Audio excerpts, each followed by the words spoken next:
یقیناً مجالس ذکر کی برکات ہماری روحوں تک اترتی ہیں اور من کے میل دھوتی ہیں۔ حضور نے ارشاد فرمایا لکل شیء ثقالہ وثقالۃ القلوب ذکر اللہ، ہر شے کا زنگ کسی نہ کسی شے سے اترتا ہے، دل بھی زنگ آلود ہو جاتے ہیں۔ تو جب دل زنگ آلود ہو جائیں تو یہ اللہ تعالیٰ کے ذکر سے اترتے ہیں۔ ایک روایت میں آتا ہے دلوں کے زنگ تلاوت کلام مجید سے اترتے ہیں، اور وہ بھی اللہ تعالیٰ کا ذکر ہے، اور اس کا ذکر مختلف طریقوں سے کیا جائے اور اس کا نام مختلف انداز سے لیا جائے، یہ ساری وہ چیزیں ہیں جو دل کی میل کچیل، دل کی غلاستیں، دل کی گندگیاں اتار دیتی ہیں اور دل مصفہ اور شفاف ہو جاتا ہے۔ حضرات صوفیہ تو کہتے ہیں جب کوئی بندہ ایک مرتبہ کہتا ہے اللہ، تو اللہ تعالیٰ اس کی طرف 70 مرتبہ نظر رحمت سے دیکھتا ہے، اور جب اللہ تعالیٰ کسی بندے کی طرف نظر رحمت سے دیکھتا ہے اس کے 70 گناہ جل کے راکھ ہو جاتے ہیں۔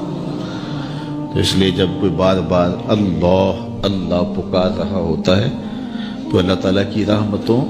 کے سائے میں آ جاتا ہے، اور جب ذکر کر رہے ہوں تو اس وقت مکمل یکسوئی کے ساتھ اس کی طرف متوجہ ہونا چاہیے، جس کو پکار رہے ہیں اس کی طرف یکسوئی کے ساتھ توجہ ہو،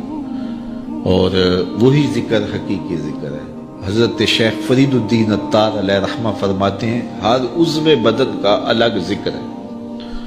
زبان کا الگ ذکر ہے، آنکھوں کا الگ ذکر ہے، کانوں کا الگ ذکر ہے، ہاتھوں کا، پاؤں کا، دیگر اعضائے بدنیاں کا الگ الگ ذکر ہے۔ اللہ کی نشانیوں کو دیکھنا یہ آنکھ کا ذکر ہے، استماع قول حق یہ کان کا ذکر ہے، قرآن مجید کی تلاوت کرنا، اس کا نام لینا یہ زبان کا ذکر ہے، دکھیوں کی مدد کرنا یہ ہاتھ کا ذکر ہے، نیک مجالس کی طرف چل کے جانا، مسجد کی طرف سفر کرنا یہ پاؤں کا ذکر ہے۔ تو مختلف اعضائے بدنیاں کا مختلف ذکر ہے، اور ہر وقت جو ہے وہ ذکر کے اندر انسان لگا رہے اور رب کی یاد کے سائے میں اپنی زندگی گزارے۔ یہ اس کی روح کی غذا ہے جو اسے باہم پہنچتی ہے، پھر اس کی روح مرتی نہیں ہے، اس کی روح جو ہے وہ شاد اور آباد رہتی ہے، بیمار نہیں پڑتی، روح کے اوپر زنگ نہیں چڑھتا، وہ پاکیزہ اور مطہر رہتی ہے۔ تو مجھے اور آپ کو اپنی روح کا سامان کرنا چاہیے اور اللہ کا ذکر پوری یکسوئی کے ساتھ، پوری توجہ کے ساتھ، پورے انہماک کے ساتھ۔ ہمارے صوفیائے نقشبندیہ تو کہتے ہیں جب سالک کہے اللہ، تو جب یہ بندہ پکار رہا ہوتا ہے رب کو، تو رب بندے کی پکار کو سن رہا ہوتا ہے۔ یہاں ایک سوال بھی کیا جاتا ہے، کچھ لوگ ذکر مجرد پر یہ بات کرتے ہیں کہ جب آپ کہتے ہیں اللہ تو اس کے بعد کچھ نہیں کہتے، پھر کہتے ہیں اللہ، پھر کہتے ہیں اللہ۔ تو جب کسی کو پکارا جائے تو پھر اس کو غرض بھی بتائی جاتی ہے نا۔ آپ مجھے آواز دیں میرا نام لے کے تو میں متوجہ ہو جاؤں گا آپ کی طرف، تو پھر آپ مجھے کچھ کہیں گے نا کہ جناب ہم آپ کے پاس آئے ہیں ٹائم لینے کے لیے یا کوئی اور غرض کے لیے، کسی اور مقصد کے لیے، تو وہ آپ غرض بتائیں گے مجھے۔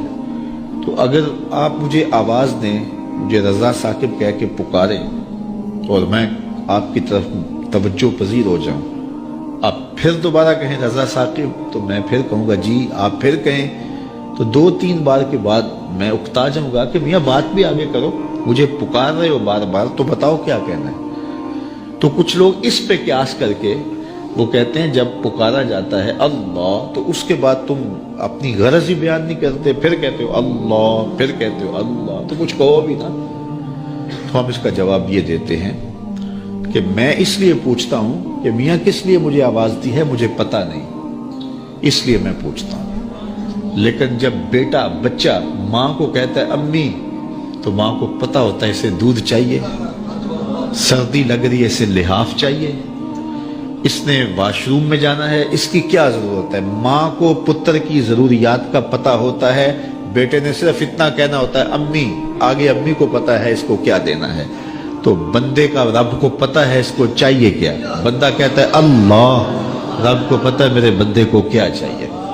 تو آگے کہنے کی ضرورت نہیں ہوتی، رب ساری جھولیاں بھر دیتا ہے اور نظر رحمت سے نواز دیتا ہے۔ تو ہم ذکر میں اس کی توجہ مانگ رہے ہوتے ہیں، تو ہم اللہ کہیں تو قلب لا کھیلتے ہوئے دل سے کہیں تو برکات نصیب نہیں ہو پائیں گی۔ اس لیے ہم جب اللہ کہیں تو ہمارا رواں رواں اس کو پکار رہا ہو، ہمارے خیال ہماری سوچیں اس کی جانب ہوں، اور جب اللہ کہیں تو ساتھ ہی جھولی بھی پھیلی ہوئی ہو کہ اب مالک کی رحمت ہمارے اوپر اترے گی، تو پھر دیکھنا کہ ذکر کی لذتیں اور کیفیات کتنی نصیب ہوتی ہیں۔